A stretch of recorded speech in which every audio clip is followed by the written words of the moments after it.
Hi everyone, welcome back to the Token Sale series by TokenMinds. In this series, we're walking through the full journey of launching a successful token from idea to execution. This is episode 3, and today we're talking about one of the most important and most requested topics, tokenomics design. If you're also curious about how to shape your project's core idea or get the legal setup right, make sure to check out the first two episodes in the playlist on our channel.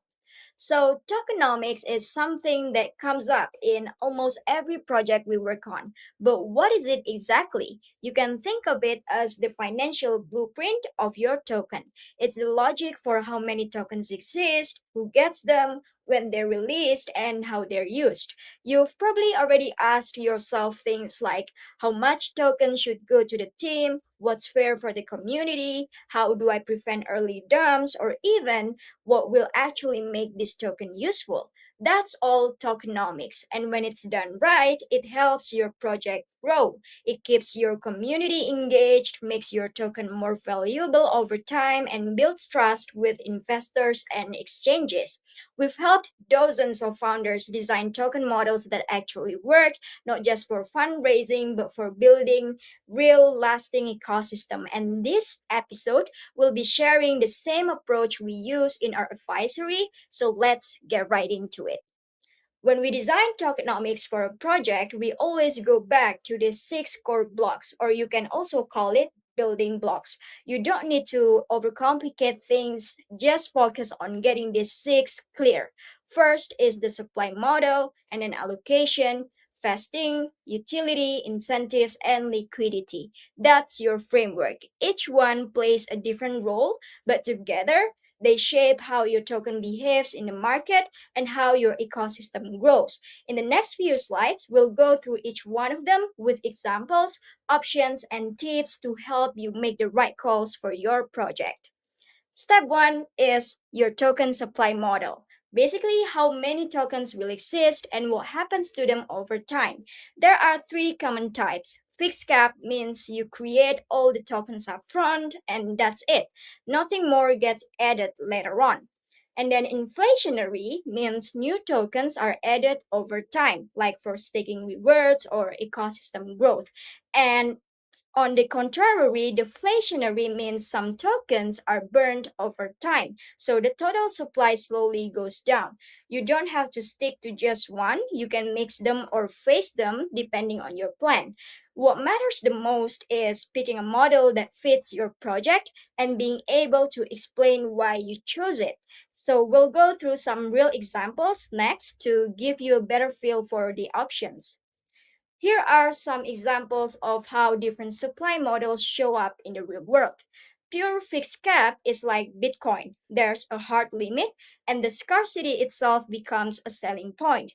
And then we have fixed cap plus burn is common for NFT or meme tokens. They start with a fixed supply but burn tokens on each trade to slowly reduce the supply. And then some projects start inflationary and then minting rewards to bootstrap activity and then go deflationary as adoption grows. That shift helps balance early growth with long term value.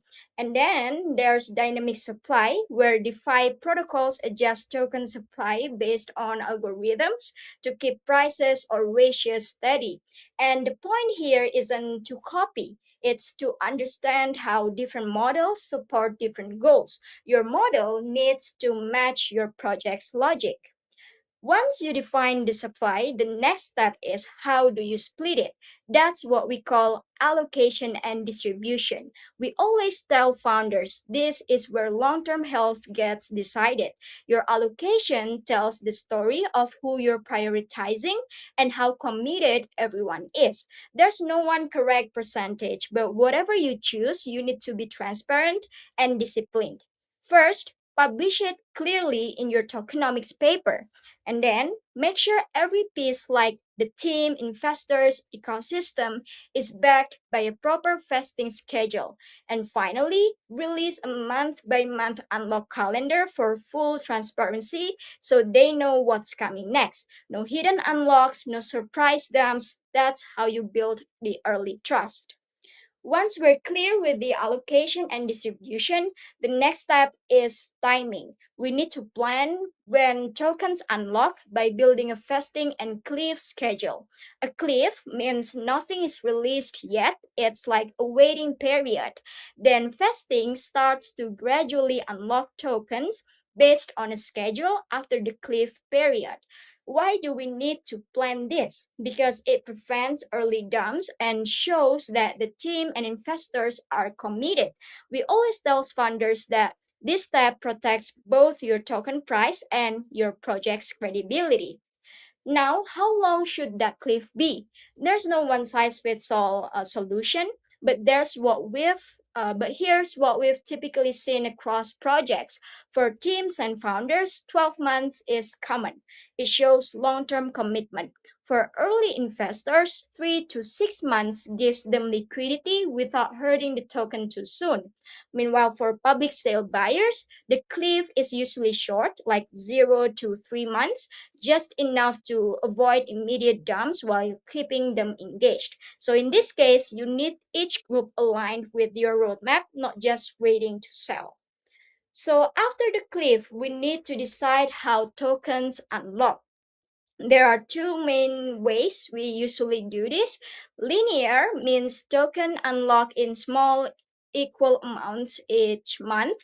It's clean, predictable, and works well for things like public sales or team allocations. Meanwhile, milestone based unlocks are different. They only happen after you hit specific goals like a product launch or major partnership. This works best for advisors or partners who contribute in stages. The key here is to match the style to the role and making sure it won't cause sudden spikes in supply. Now we get to the fun part, what your token actually does inside the product. Token utility means the specific thing users can only do with your token. If they can do it without the token, it's not real utility. Some common ones we see are for payment, to pay fees or access services, or access to unlock premium features or get discounts, and staking to earn rewards or help secure the system, or even governance to vote on upgrades, budgets, or proposals. You can use this or even if invent your own. Just make sure the token is essential to your product's core action and not just a bonus layer. Now, step 5 is to design the incentive mechanics. Token incentives turn holders into active participants. They attract liquidity, reward early adopters, and keep tokens in committed hands instead of on the open market. So let's look at three common examples. Staking yields mechanism. It lets users lock their tokens and earn a yield. It helps secure the network and just make sure the APR or annual percentage rate is attractive yet sustainable, or it'll hurt your supply over time. And then we have the LP mining or liquidity rewards. These are for getting strong token pools on decentralized exchanges. You can reward people who add liquidity but use time locks so they cannot pull out right away. And then referral rewards are great for growth. You give tokens to users who bring others in, but always set a limit and use smart rules to stop people from gaming the system. Now, the goal here is to reward real participation, and when done right, incentives help your community grow and stay committed. Now, step 6 is about making sure your token has enough liquidity and your project has enough runway. That's why it's important to plan your liquidity and treasury. You can break it down into phases, such as on day 0, you can set up your first trading pair on a decentralized or centralized exchange. This lets users trade from day 1 and make the pool address public so people can verify it. And then between the first to 12th week, you can add more liquidity as trading grows. So you can use dynamic liquidity or hire a market maker to keep prices stable. And then on the third month and beyond, you can expand to other chains or even layer twos. where your users are. This helps grow reach without fragmenting too early. But why this matters? Because good liquidity keeps your token tradable and your price stable, while a clear treasury plan gives you budget to keep building. Now, the second part of step 6 is about how you manage your treasury. Your treasury is your project's budget. If you mess it up, you risk losing trust or running out of runway. So, here are 6 practical ways to keep it secure and transparent. First is shared sign off. So no one moves funds alone. You need multiple team approvals. And then 24-hour cooling off. You can add a 1 day delay before large transfers. It gives you time to spot mistakes or even hacks. And then public wallet link. You can share your treasury wallet address in all your documents so anyone can track the funds in real time. And then we have quarterly reports, just a simple money in or money out update every 3 months because it can build trust. And then community approval for big spending decisions. You can let token holders vote. And then finally, balanced holdings. Don't keep all your treasury in your own token. Use stablecoins for operating cash that could protect you from volatility. And these steps are simple, but they go a long way in showing you're serious about accountability. All right, quick reality check. These are the tokenomics red flags that instantly make people lose trust and how to avoid this. First one is too much insider allocation. If founders and investors are holding half the supply, people are gonna assume it's just a pump and dump. Keep it under a third that already feels more fair to your community. Second is hidden inflation. If your team can secretly mint more tokens after launch, that's a big red flag. Publish your full supply schedule early and strip out any minting permissions before you go live. Next is no clear utility. If people don't know what your token is actually for, they won't care about it. So tie it to a real use case, staking, access, governance, whatever it is, just make it clear. And last one, no liquidity lock. If there's no lock, people are always thinking, what if the devs just rug it? So lock it, share the link, share the date, build that trust from the start. These are simple fixes, but skipping them can sink the whole project. So don't give people a reason to doubt your project. Now, let's do a quick recap of what we covered in this episode. We started with what tokenomics actually means, then we broke down the 6 core building blocks of a solid token design: supply model, allocation, vesting, utility incentives, and liquidity. And we also talked about common tokenomics red flags and how to avoid them.